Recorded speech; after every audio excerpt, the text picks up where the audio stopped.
pertanyaan pertama ini untuk moderator materi dari dosen saya juga Bapak Abe, dan juga untuk materi kedua Pak, dari politisi. Jadi satu pertanyaan ini dijawab oleh dua materi. Yang saya ingin tanyakan terkait tadi yang materi yang disampaikan oleh Bapak Abe, salah satunya adalah anggaran soal biaya. Apakah ada mekanisme langkah dari KONI atau pemerintah daerah untuk mengawal secara baik uang yang tersalur baik ke KONI sampai kepada cabur-cabur tertentu, bahkan sampai kepada atlet?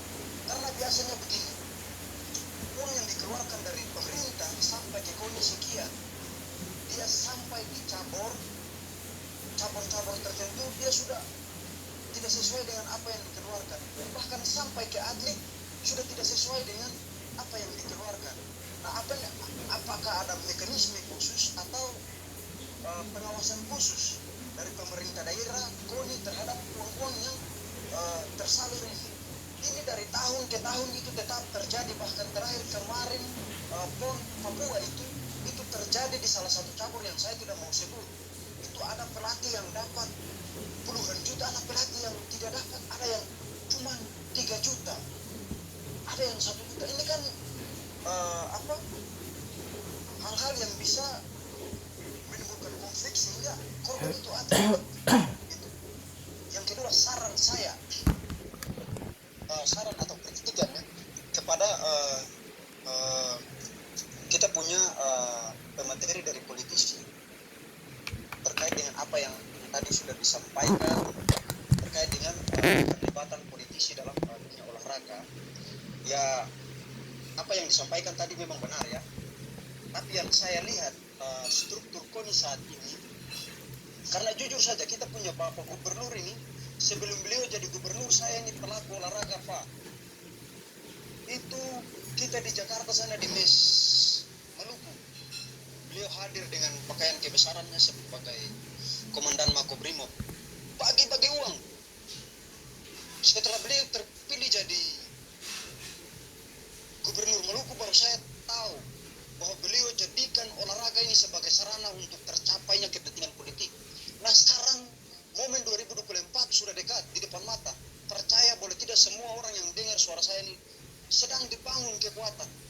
Beberapa kabupaten kota, pemimpin daerahnya itu adalah caretaker yang dilantik oleh gubernur, dan pastinya bahwa kekuatan dalam KONI itu sudah disiasati untuk kepentingan politik.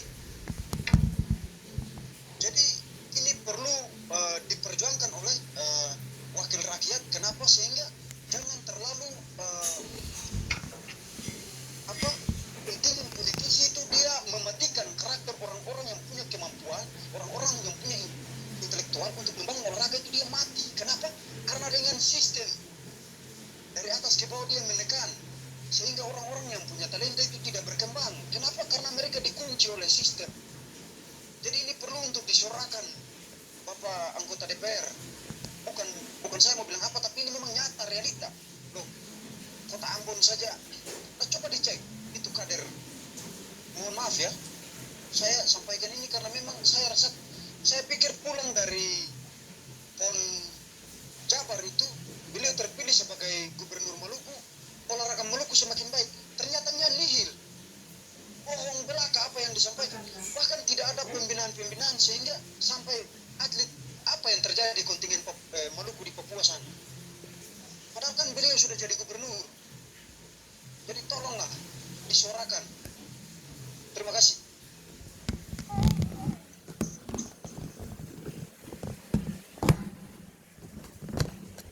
Dikembalikan kepada saudara moderator.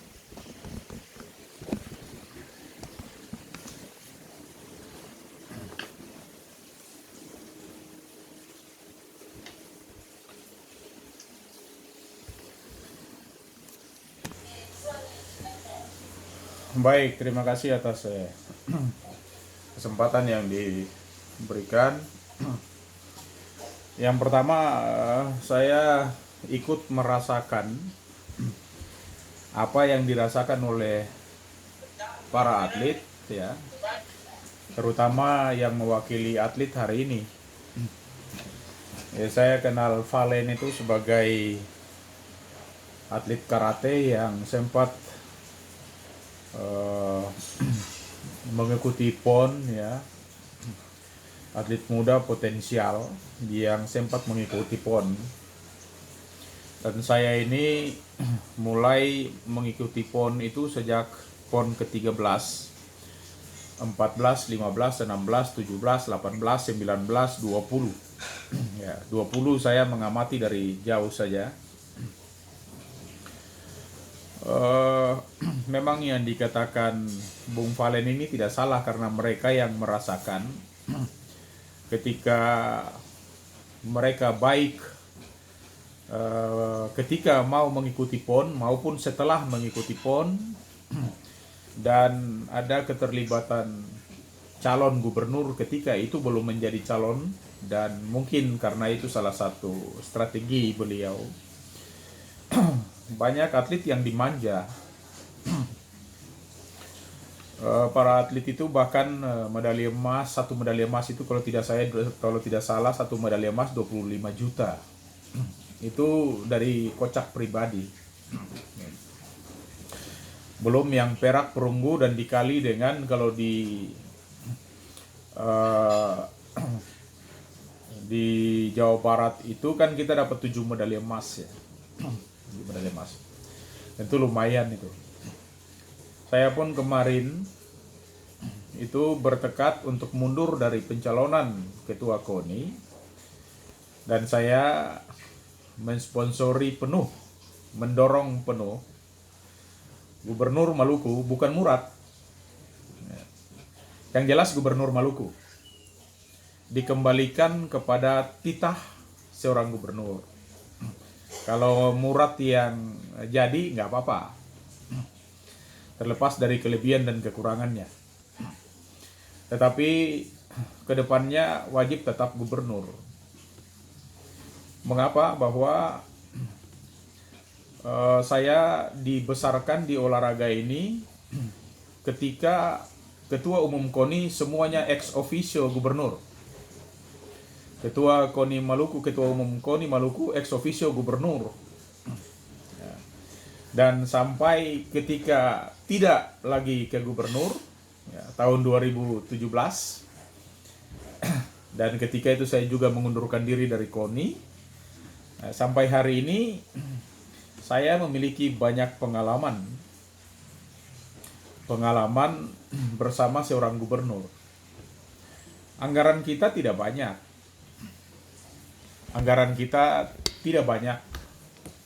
Bahkan tidak sebanyak kepengurusan KONI 2017-2021. 2017-2022 ya. Ya, 21 atau 22 saya lupa, 4 tahun lah. Ya, kalau 2021 kemudian bergeser ke 2022 karena ada PON dan segala macam. Tapi terlepas dari itu, kebijakan gubernur itu selalu membawa angin segar dan selalu mempunyai solusi. Hingga saya kepingin ya gubernur kembali menduduki jabatan itu. Sekali lagi bukan Murad ya. Jadi gubernur. Tetapi kemudian yang jadi adalah Pak Gubernur yang sekarang, Murad. Saya ingin ceritakan sedikit pengalaman untuk menjawab punya Bung Valentino ini, karena kalau tidak bicara pengalaman jadinya bohong gitu. Mereka-reka. Zaman saya di KONI, seluruh anggaran itu dibahas di dalam Musorprof maupun rapat anggota. Seluruh anggaran KONI itu dibahas di Musorprof dan kemudian melalui juga rapat-rapat anggota, dan anggaran-anggaran itu dirasionalisasikan melalui rapat pleno pengurus KONI. Ini Pak Roni Samloi ini salah satu penggawa KONI ketika beta ada di KONI. Ketong boleh saja ya boleh saja bicara tentang apapun itu, anggarannya kecil atau besar, bukan persoalan. Karena biasanya setelah rapat anggota KONI atau sekarang mungkin rapat kerja, maka anggaran itu kan tidak sama dengan apa yang dianggarkan. Sehingga rasionalisasi itu kemudian dilakukan melalui rapat pleno di KONI. Dan pengurus anggota KONI maksudnya, anggota KONI itu mencantumkan besaran anggaran ya, baik itu kepada cabur-cabur prioritas 1 berapa rupiah, prioritas kedua berapa rupiah, dan prioritas ketiga berapa rupiah.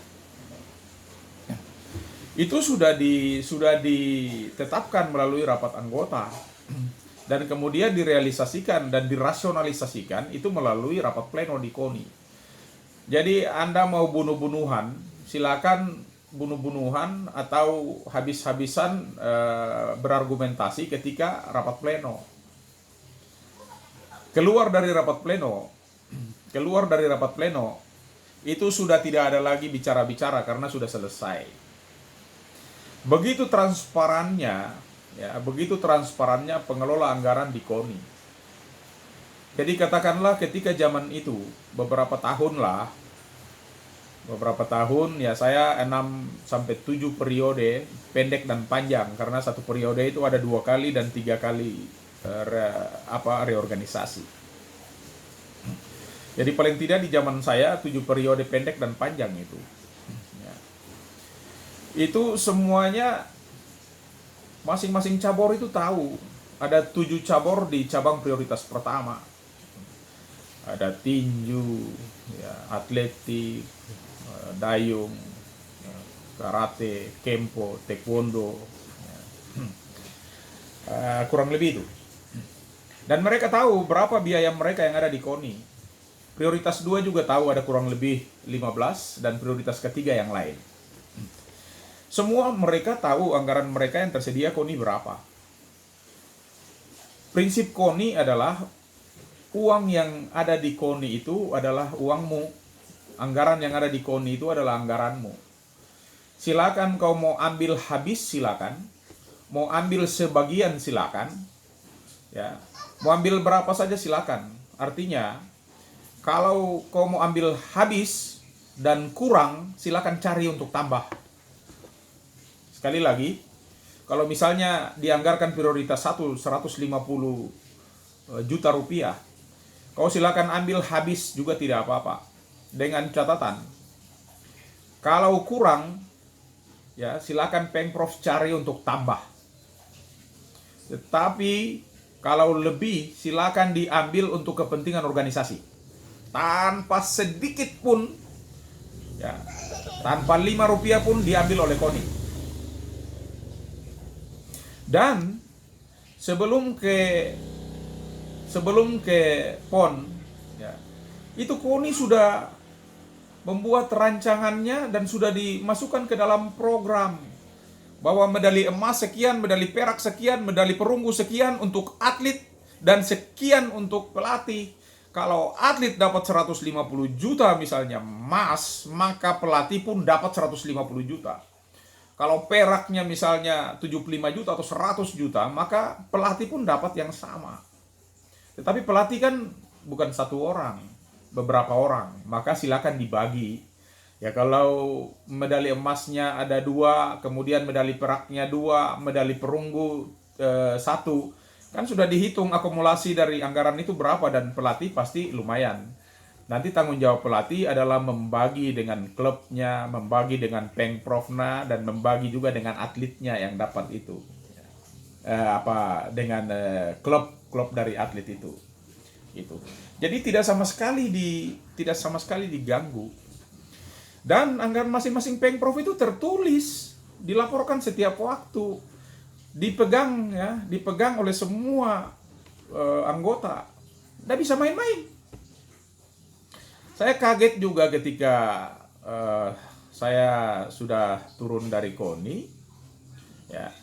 Kemudian anggaran itu tidak tahu bentuknya seperti apa. Besarannya juga saya tidak tahu berapa. Padahal saya ini pengurus KONI. Bukan pengurus di bagian bawah, saya wakil ketua umum KONI, salah satu. Sampai pulang PON, ya, bahkan sampai musyawarah baru tahu bahwa kepeng itu ada berapa. Ini kan lucu. Jadi begitu tertutupnya kita. Kalau zaman saya tidak begitu. Zaman Pak Agus Kaya, ya, itu semua dibuka secara transparan. Ya, zaman Pak Karel, semua dibuka secara transparan. Bahkan lucunya lagi, orang sudah pulang dari PON, baru bicara berapa besar bonus itu. Lah, kalau begitu, ya siapa aja bisa. Itu saya juga bisa. Pulang PON aja baru saya kasih 100.000 atau 50.000 saja cukup gitu. Sudah selesai kok. Apalagi dibarengi dengan patriotisme kita yang rendah. Nah, ini artinya bahwa kembalikan marwah itu. Atlet yang mau berangkat dia sudah tahu besaran berapa, dia harus kejar apa, dia dapat apa, sehingga orang tidak kemudian satu mencurigai yang lain gitu. Jadi Bung Valen, saya tidak terlalu mengikuti perkembangan apakah itu KONI, ya, apakah itu Dispora, karena Dispora itu pun saya yang menggagasnya itu. Sampai di tim khusus di DPR juga saya datang, dan itu dari Surapati, Ikatan Sarjana Olahraga Alumni Universitas Patimura. Sampai terbentuknya Dinas Olahraga itu. Catatan membuktikan itu. Saya tidak mengkritisi siapapun, tetapi seyogianya kita mari transparan tentang pembangunan keolahragaan, ya, terutama di Maluku ini, sehingga saluran-saluran itu ya langsunglah dari tangan pertama. Kalau kami kan ya mungkin sampai sekarang mungkin sama ya, langsung didistribusikan ke rekening dari masing-masing penerima, dan mereka yang menerima sendiri. Kalau atlet, pelatih, ya mereka sendiri menerima. Saya bahkan merasa prihatin ketika pulang dari PON Jawa Barat, dan kemudian ada 6 orang pelatih, misalnya di cabur dayung, mudah-mudahan saya tidak salah. Jadi kalau salah nanti dikoreksi saja. Ada 6 orang pelatih di dayung, ya, dapat kurang lebih 3 medali emas, sekian perunggu, sekian perak. Dan 6 orang pelatih itu membagi 50 juta. Tetapi ada juga pelatih yang cuma sendiri dan tidak dapat emas, dapat perak, ya. Tetapi dapat 50 juta juga. Dan itu terjadi di semua cabur. Jadi dirata-ratakan 50 juta. Padahal tanpa pelatih nggak ada atlet. Siapa yang atlet muncul tiba-tiba ujuk-ujuk, tiba-tiba jadi juara?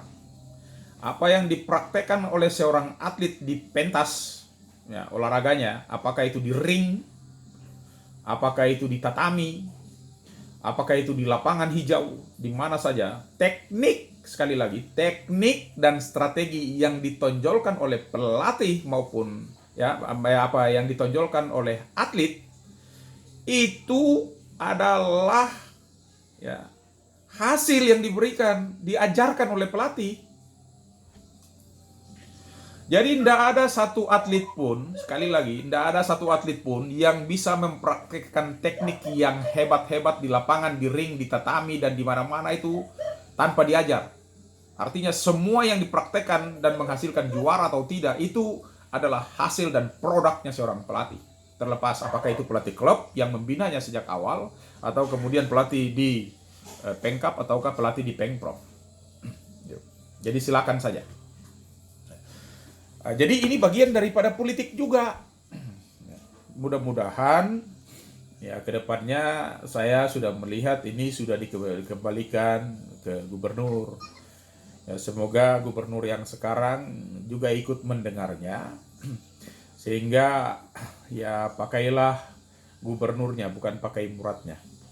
Pakai gubernur karena saya sangat mengidamkan kontribusi seorang gubernur bagi olahraga Maluku. Saya juga kasih masukan yang kedua. Zaman Pak Karel itu anggaran kami untuk ke PON Kaltim itu cuma 7,5 miliar. Dan anggaran untuk ke PON Riau itu cuma 6,5 miliar. Tapi kami pulang pergi pakai pesawat. Charter pesawat. Dan TC-nya di Jakarta 1 tahun lebih. Dengan bonus-bonusnya. Yang kedua, anggaran itu tentu tidak besar. Sehingga kemudian ada opsi-opsi lain yang disampaikan oleh gubernur. Kalau begitu ya karena anggaran kita tidak cukup, mari kita bikin pergub. Lalu kemudian kita bikin pergub 1 tahun. Tidak jalan bagus, pergub yang kedua bikin lagi supaya bisa mendapatkan anggaran.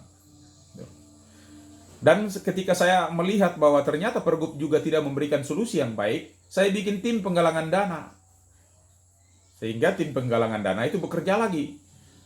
Dan syukur-syukur bisa dapat dari mana-mana ya anggaran yang bisa ditambahkan untuk melengkapi anggaran-anggaran yang membantu KONI dalam hal kelemahan-kelemahan itu.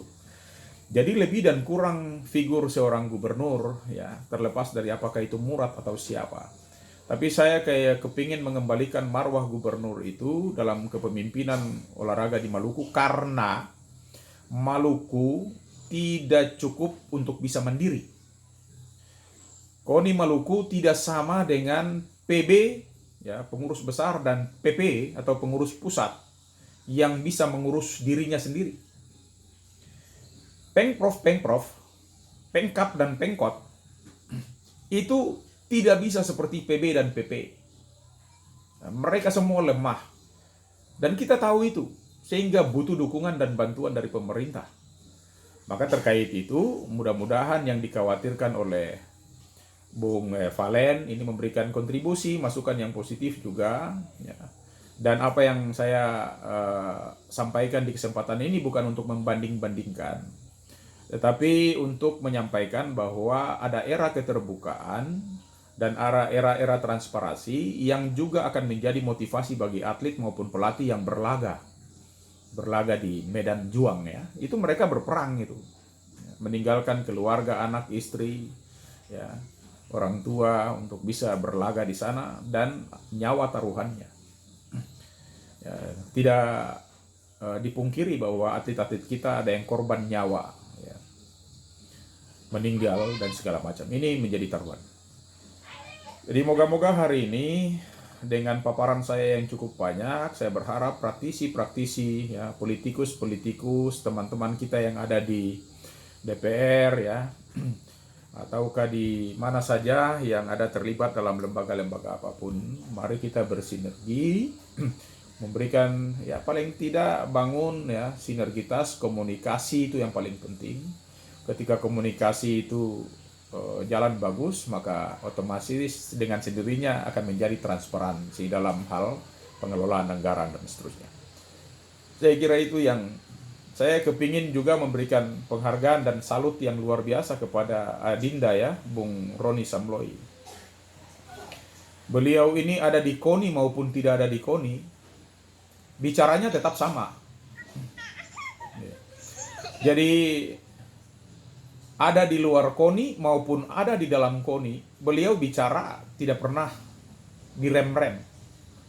Ada di dalam KONI mengkritisi dari dalam, di luar KONI mengkritisi dari luar. Dan figur seperti ini kan sulit sekali untuk bisa didapat. Ya saya kepingin moga tidak diberangus oleh kekuatan politik. Mudah-mudahan dengan background lawyer, Bapak Roni ini bisa tetap eksis dan memberikan kontribusi pikir baik. Kita simak dan kita perhatikan, tidak baik sekaligus harus kita cerna untuk bisa memperbaharui kekurangan-kekurangan dan kelemahan-kelemahan kita. Terima kasih itu yang bisa saya sampaikan dan salam olahraga. Terima kasih Prof atas jawabannya. Berikut kita ke Bang Asar. Pada Bang Asar saya persilakan.